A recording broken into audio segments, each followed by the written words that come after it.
in the way that it would gain viewership. Often the question of, it's presented as a dichotomy. We can either do important news that the public needs to know about, or we can do interesting news that the public wants to know about. We've been told, don't think of it as a dichotomy. It does not have to be one or the other. Rather, our challenge is to find important and interesting news and be able to tell it in ways that are interesting. And that way, by capturing audience, you not only improve your commercial success ratings, but you also cause people, cause citizens to watch stories about important topics. What's the central point of the story? What's it really about? And in this case, it was a big issue, which they tried to cover the whole thing in 2 minutes, and it didn't work, so they had to make decisions about covering just part of the issue. So if that was a big topic, and how do you break it down to make it easier to tell? What information do viewers most need? Who has that information? The first story was based on politicians. The second story was based on a human being who would have been affected by what they were discussing.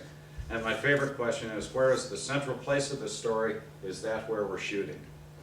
And then what's the best way to tell the story? Quite often we think of statistics and data as being just, it will make a long story boring.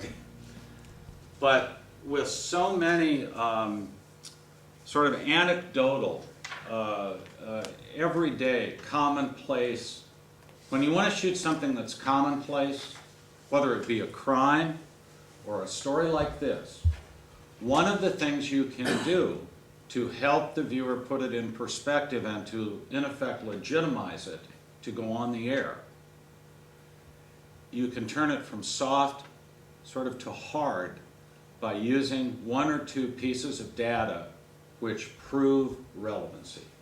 This is an especially effective tool of data also with crime, because you may say, you may cover a traffic accident on a Saturday. It's slow, so we're going to cover a lot of traffic accidents. And beyond giving the details of the traffic accident, you can say perhaps, this is the 3rd most dangerous intersection in our community. And then that leads you to ask, why? Why are there so many accidents here? And by asking that question, that leads you to a whole nother avenue for reporting, because if you can answer that question, then maybe you can get it fixed. So often we cover buildings. This is where the government meets. This is where the legislation occurs. This is where the courts are. And try to think of, this is not about covering a building or a body. This is about covering the issue. And then you can ask your question on finding your focus. Are we actually shooting at the place where this issue is occurring? And that suggests to you, you need to get out of the building, which leads you to some other things like developing strong central characters, having the people affected in your stories. All of that can happen just by asking the question, are we covering a building or are we covering an issue? Talking heads actually work in government and politics stories.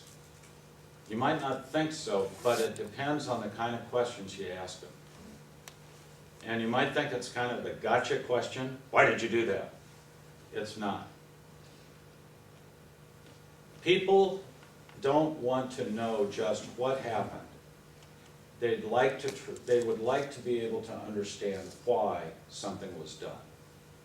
And sometimes the best interview in terms of covering government or politics is, why did you do what you did? Or could you explain to us the reasoning that went into your decision for doing something this way?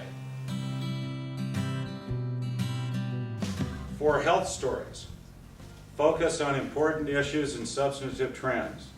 Use multiple sources. Take time to explain the story. One of the things, most health stories in American television are less than 30 seconds. And you can't explain squat in 30 seconds. Except to say, this is the latest medical mystery or the latest medical breakthrough. But now there's a breakthrough of the week, and it's almost meaningless. And those stories got terrible ratings. I mean, the audience they didn't appreciate them. In fact, they confused them, because now coffee's good for you, coffee isn't good for you, coffee's good for you, coffee isn't good for you unless you're pregnant, you know, that kind of thing. That's where we are now. So longer health stories do significantly better in the ratings, and they're actually a good lead. Who would have thought that health stories might be a good lead? For education, cover more than announcements or press releases, uncover issues and ideas from students, parents, teachers, and taxpayers. Quite often we cover education by covering the Board of Education, a bunch of elected officials. And that's not bad, but again, they're not the people who, you know, are we there? Are we dealing with the people who are actually experiencing or participating in education, or the taxpayers who are paying for it? They also have a stake in it. We found that newsmakers in education, again, as in political news, interviews with people to ask them, why are we doing this the way it's being done? Can you, please explain? But the public appreciated that understanding and gave them higher ratings. And shoot stories where education occurs. Stories that were shot at schools got higher ratings, rather than stories shot in a meeting room, because people wanted to be where education was occurring. And that's the question of, are you shooting where, where is the central place of this story, and are we shooting there? This is the kind of thing that you can do to make important news interesting. And the really good news is that the audience actually knows it and they reward it for you. It's harder work, and as you see, it's nuanced, because some things work better.